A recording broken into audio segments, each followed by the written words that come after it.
कथयचित। कि सबसे उत्तम क्या है, जो मन और वाणी की जिससे कोई गति न हो, यानी सदा शिव में मन और गति और वाणी जहाँ पे उन्हें मोहित नहीं कर सकती है, वो सर्वज्ञ जगदीश्वर सदा शिव हैं। ऐसे परम भक्ति लीन सदा शिव को हम प्रणाम करते हैं। और शक्ति और भक्ति यानी क्या कहते हैं, शक्ति कौन है, शिवा, यानी सदा शिव की जो अर्धांगिनी माता शिवा है, वही भक्ति स्वरूपा है। उनके प्रसाद की प्राप्ति जो मनुष्य कर लेता है, उसके जन्म जन्मांतरों के पाप क्षीण हो जाते हैं। अब मेरे प्यारे कहते हैं कि जन्म जन्मांतर के पाप तो क्षीण होते हैं, लेकिन पंडाल से जैसे ही निकलते हैं, तो धक्का लगता है तो क्रोध हो जाता है, तो तुरंत फिर वही पाप कर जाते हैं और कहीं आपकी चप्पलें गायब हो जाती हैं, क्योंकि आप क्रोध के कारण आपके जो पुण्य होते हैं वो तत्काल खत्म हो जाते हैं। इसी तरीके से कहा गया, उदाहरण के तौर पे बताया, सूत जी महाराज कहते हैं, ऋषियों, जिस तरह से बीज से अंकुर और अंकुर से बीज उत्पन्न होता है, उसी तरीके आप लोग जो है 1000 वर्ष तक तपस्या कीजिए। और ब्रह्मा जी ने कहा कि भगवान की भक्ति प्रदान करने के लिए 2 रास्ते बताए, क्या, एक साध्य और दूसरा साधन बताए। अब इधर सूत जी महाराज कह रहे हैं ऋषियों से कि ये साधन तो समझ में आया, साध्य क्या है, और साध्य ही शिव भक्त है, यानी शिव पद को प्राप्त कर लेना। यानी निष्काम भाव से अगर भक्ति करते हो तो भी सायुज्य भक्ति, सायुज्य मोक्ष प्राप्त हो जाता है। अब साधन के बारे में क्या बताया, जो कि आप क्या करते हैं, मन से, वचन से, कर्म से जो जब तक करते हैं वही साधन है। इस तरह से वो उपदेश करते हैं, क्या कहते हैं। अब ब्रह्मा जी ने फिर कहा, साध्यम शिव पदम प्राप्ति साधनम तस्य सेवनम साधक तत्प्रसादादो नित्यादि फल निष्प्रसाद। जब कहते हैं कि अगर किसी चीज की कामना ना हो तो निष्पक्ष होकर भगवान के साधन में लग जाना चाहिए। जब कहा कि कानों से सुनना और उसको मनन करना, फिर चिंतन करना, ये साधन। बोले कि इसको सदा कीर्तन क्या है, फिर बोले 3 तरह के साधन और बताए। कीर्तन यानी जो जप करते हो, भगवान शिव का नाम लेते, गुरु के मुख से दिया हुआ मंत्र भगवान का होता है या देवी का होता है, उसको जपना ही कीर्तन कहते हैं। ये नहीं कि मंडली में आके आपने 4 गाने गाए और भजन किया, ढोलक बजाया, कीर्तन हो गया, नहीं नहीं। कीर्तन तो ये कहा गया जो भगवान का जाप करे वही कीर्तन है। और फिर क्या कहा, जो कि गुरु के श्री मुख से शिव महापुराण सुने, और कहते हैं जिनकी कामना पूर्ण न हो रही हो, जीवन में कष्ट ही कष्ट हो, तो महाकाल के मंदिर में जाके, यानी भैरव बाबा के मंदिर में जाके भैरव बाबा को अगर 3 बार शिव कथा को श्रवण पान करा देते हैं तो उनकी मनोकामना सिद्ध हो जाती है। ये मैं नहीं, ये हमारी शिव महापुराण कहती है। और ये शिव महापुराण क्या है, ये साक्षात माता शिवा और सदाशिव का वांग्मय शब्द में विग्रहमय स्वरूप। और कहते हैं बिना माँ के तो संसार खुला ही नहीं होता है। और देखिए भागवत में भी मैया है और मानस में भी माता जानकी है, और यानी शिव महापुराण में भी 12 अम्बा सर्वेश्वरी शिवा है, पार्वती माँ है, और तभी सुनने से दुख दूर होते हैं। अभी फिर जब ये साधन बताए तब आगे क्या कहते, ब्रह्मा जी ने कहा कि कौन सा साधन, कहे कि उन साधन में भगवान के रूप का, भगवान के चरित्र का और भगवान के जितने भी प्रत्यांग अंग हैं उनका मन में चिंतन करिए। इसको बोलते हैं मनन और चिंतन। तो कहते पूजा जपे से गुण रूप विलास नाम नाम युक्ति प्रेण मनसा परिशोधनम तत्संततम मनीश्वरम दृष्टिलभ्यम सर्वेषु साधनम वरे कपिस्त मुख्य मुख्यम। यानी भगवान के रूप और विलासों का वर्णन करते हैं, उनके गुणों का वर्णन करते हैं, अपनी वाणी से सुनाते हैं और कहते हैं, तो भी आपसे दुख दूर हो जाते हैं और भगवान का शिवपद प्राप्त होता है। कहते हैं मनन कीर्तन और श्रवण करना ये सबसे बड़ा साधन है। फिर कहते हैं कि अगर सबसे बड़ा दान कहा जाए तो सत्संग यानी पंडाल में जाके अपने मित्रों को कथा सुना देना ही ये एक दान की श्रेणी में आता है और इसको कहते हैं महादान। फिर सूत जी बोले कि मैं तुम्हें एक इतिहास संबंधी एक इतिहास सुनाता, एक कथा सुनाता हूँ। कहते हैं ऋषियों, ध्यान पूर्वक सावधान होकर पीठ सीधी करके बैठ जाइए और सुनिए। तब सौनक आदि 88,000 ऋषि मुनि सुनते हैं। क्या कहते हैं, एक बार सरस्वती नदी पे ब्रह्मा जी को भी भ्रम हो गया और ब्रह्मा जी भी तप करने लगे और उस समय के सनकादि आदि ऋषि कहीं से आ रहे थे। देखिए, स्वयं परमात्मा यानी सृष्टि के रचयिता परम पिता कौन, ब्रह्मा जी, उनको भी भ्रम हुआ।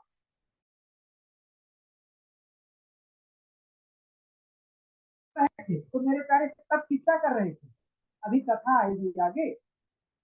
तो प्रकृति स्वरूप भगवान का वो तप कर रहे थे। संकाद आदि ऋषि पहुंचे तो बोले पितामह किसका जप कर रहे हो? तो बोले कि आप सदा शिव का जप करिए, क्योंकि मुझे भी एक बार ऐसा ही भ्रम हो गया था। तो मैंने नंदीश्वर से पूछा। और देखिए, शिव महापुराण की कथा किसने किसको सुनाई ये विद्युत जन आप सब जानते हैं। अब यानी भगवान भोलेनाथ ने नंदीश्वर को कथा सुनाई, नंदीश्वर सनकादि ऋषियों को कथा सुना रहे हैं। अब जब सनकादि ऋषि जो है ब्रह्मा जी को बोले कि आप जो है भगवान का श्रवण कीर्तन और मनन करने से आपको भगवान सदाशिव की भक्ति प्रदान होगी और माता शिवा कृपा करेंगी।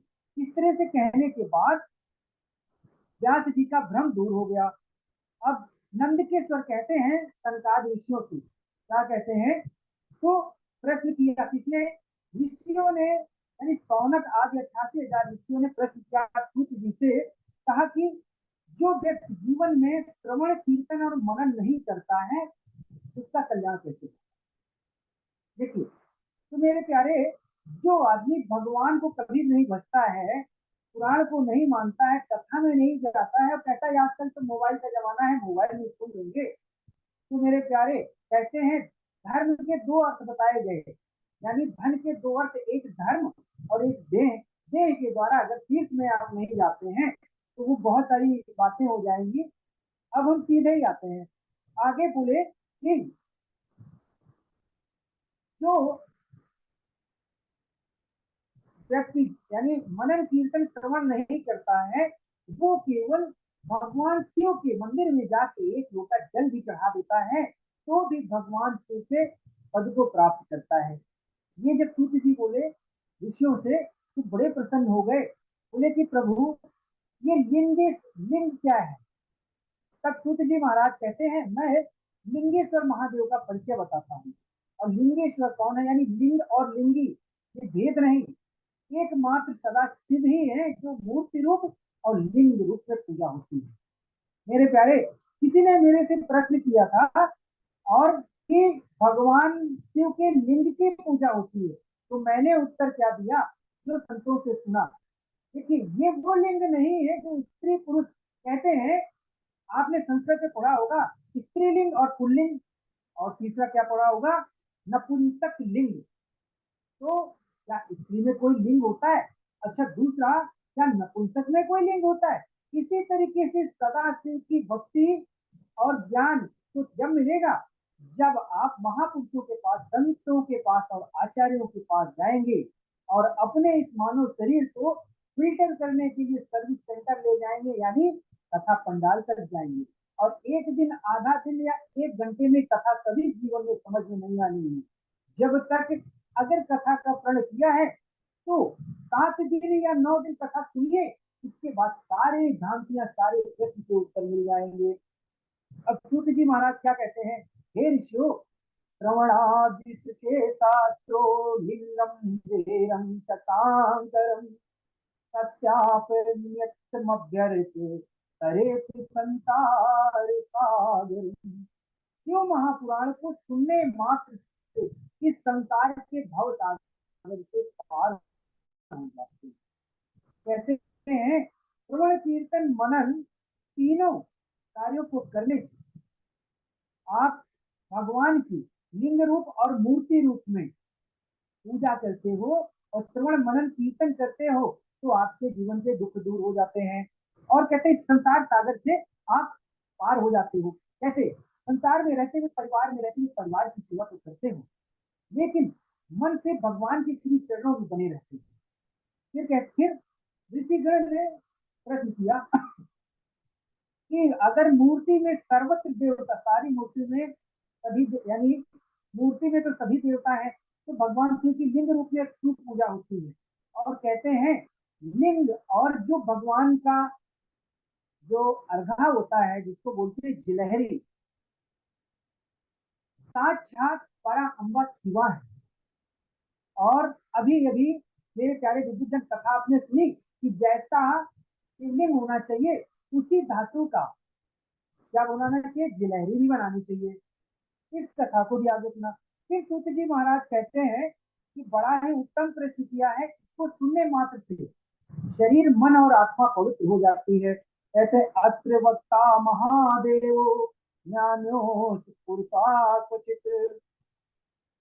तो जो व्यक्ति प्रतिदिन नहीं सुन सकता, प्रतिदिन कथा को नहीं सुन सकता या पंडाल में नहीं जा सकता, तो उन 9 दिनों में या 11 दिनों में एक दिन भी चला जाता है तो भी, लेकिन भाव से जाए, श्रद्धा से जाए, तो उसके दुख भगवान जरूर दूर करते हैं, ऐसा शिव महापुराण कहती है। फिर क्या कहते हैं?